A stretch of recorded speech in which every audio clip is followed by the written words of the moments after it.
So I had some long-standing health condition, and I think the long-standing health condition was so stable that I did not even seek medical care for nearly 10 years. And I think what happened is I had a head injury, and then what happened is, since my main symptoms were migraines, when I was treated for migraines, some kind of a heart condition also developed. But the heart condition was not, something overt like you would know it's a heart condition. So as far as endurance goes, or as far as thinking anything is coming out of the heart, there was no issue. So it was really, the symptoms felt in the head, like numbness and dizziness in the head. And so so really I didn't even get treatment for like 10 years, and since I was not working at the time and I was uninsured, so I was looking for a cheap doctor basically, and someone who was available. And so and then I really didn't even think that any treatment is possible, because really if it's something limited inside the head, that's not a part of the body you can actually treat. And I never would have imagined ultimately that it was actually a heart condition, because I had no way of knowing. But none of this is really relevant to ultimately what happens. And in fact, because I had this condition, that's probably what saved my life. And you can see where I'm going now. Right. So because I had this condition where I had a heart condition, a minor heart condition, which had the symptoms going up into the head, but because of that, there was already some kind of a compensation mechanism in place. And then also by a miracle, and also by the fact that I was very physically fit. So all those factors, and I was able to literally escape someone trying to kill me. So, well, I went to this neurologist, and so really, I wasn't even expecting any kind of treatment. I just wanted since, when you go for work and so forth, you need kind of something like a doctor's note. So just to get something like that. And so I went to this neurologist who was cheap. I found one in Fairfax, and I'm in Silver Springs, so Fairfax neurologists are like a specialist, so they're not sitting all over the place. So really, for me, Fairfax and Silver Spring, they're pretty close. I mean, there aren't that many neurologists between my home and Fairfax. So this neurologist was connected to Innova. Her name is Dr. Sonali Kulkarni.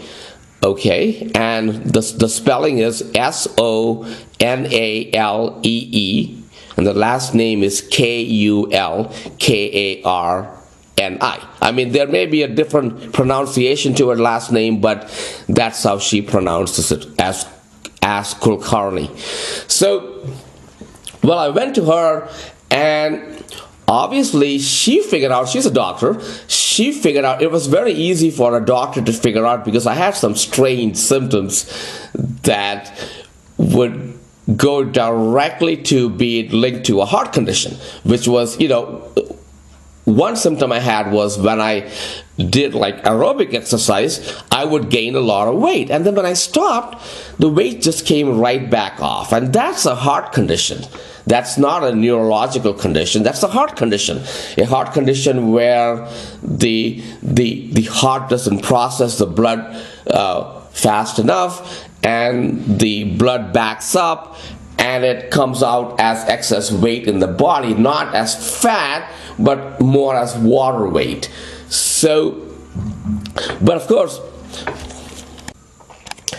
and then it also goes to, what these large healthcare systems do. This is what the federal government has found out. It's usually prosecuted by HHS, And, with the federal government prosecuting, it's usually done with the U.S. Attorney's Office. So these large healthcare entities, of course, they only put out all this compassion and care and all this bullshit on their advertising and stuff. But really, they routinely rip off the government, and they rip off individuals, and they routinely even harm people.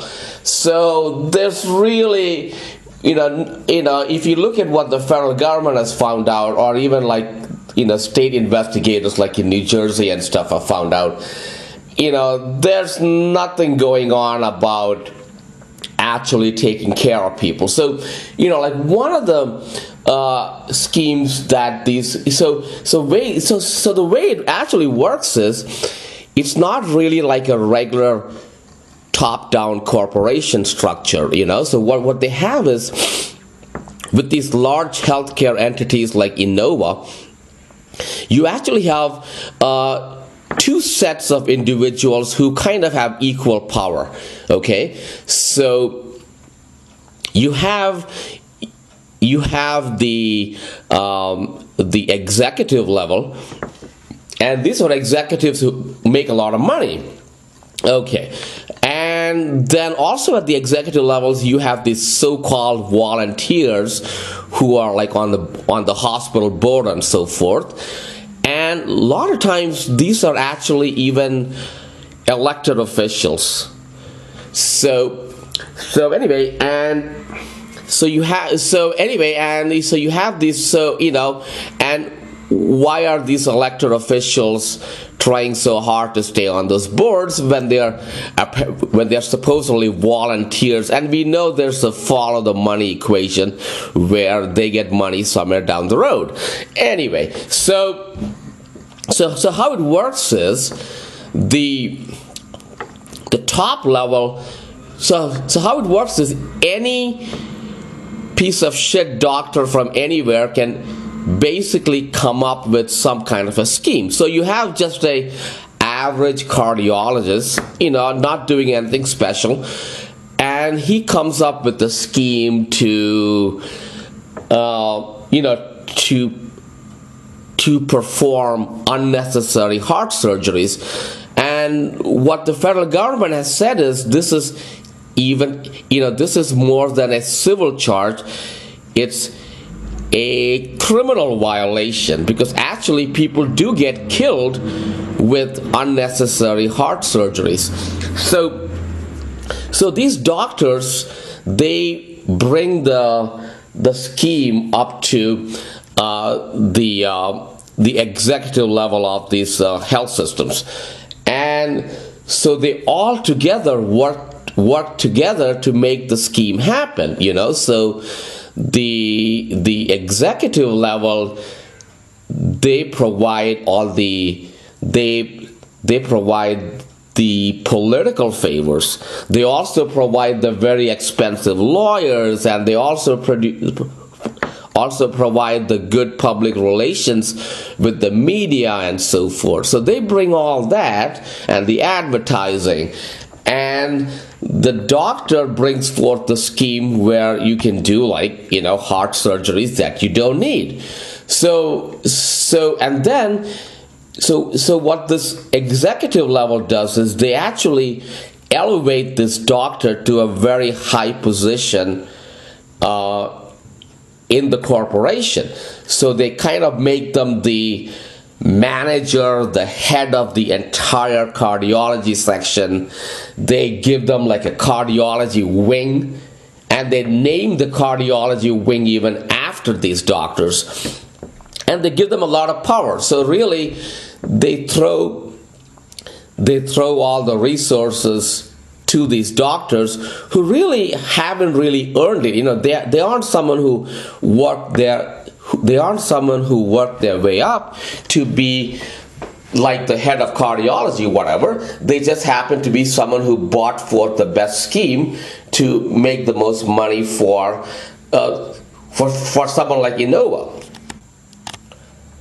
And these doctors who are the head of these schemes, they also get like a blank check basically from like Innova or these large health systems where all the resources, so it's not like what it's made out to be, as far as with medical malpractice and so forth, where the argument is you have this poor little physician somewhere who is getting charged with medical malpractice and they can't afford to defend themselves or they have other things to do, so forth. But here, doctors like this, they get so much resources, so they get all the resources of Innova. Exactly. So and so here with this neurology practice, there is this a-hole there, and his name is Dr. John Cochran. And if you see Dr. John Cochran's image online, he looks just like a pervert. If you see any of the news stories where they arrest some old man for some sex crime from so many years ago, right? And they show the image. Well, this John Cochran guy, he looks just like that. He looks just like he looks just like a sex offender. He's the perfect image. He looks just like a pervert. Anyway, so he's got this scheme going where the neurologist there. So even though this Dr. Kulkarni is supposed to be my doctor and looking out for my best interest, and this John Cochran doctor a-hole has nothing to do with the matter, is not supposed to interfere, because if you know what the AMA Code of Ethics says is that the physician is actually the supervisor of the practice when it comes to the doctor-patient relationship. So it's not like a corporation where her boss, Dr. Cochran is not her boss for the doctor-patient relationship. So anyway, so he has this scheme where he has all the neurologists there essentially just run up the bill. So they order all sorts of unnecessary tests like a sleep study and all this nonsense which is worthless. I mean, what the heck is a sleep study? I think someone watches you sleep. I think that's it. So, and that's like $6,000. So, they rip off the government, they rip off the patients and all this kind of stuff. So anyway, and of course this doctor ordered all this bullshit tests, and I didn't take up any of these tests. So, I only settled for the MRI test, and even at that, because I was able to find somewhere cheap for $500, so I took it. If it were going to be the standard price like $1,200, I wasn't going to go for the MRI test, because you don't need to do an MRI of the brain when your condition has been stable for 10 years. It's only when you have, because really, if you have like a brain tumor which can kill you, well, it would have happened. Okay, so there's no need for the test. But anyway, just to kind of, if you have to work with the doctor, at least you have to kind of do something what the doctor says. So anyway, okay, I go for the test.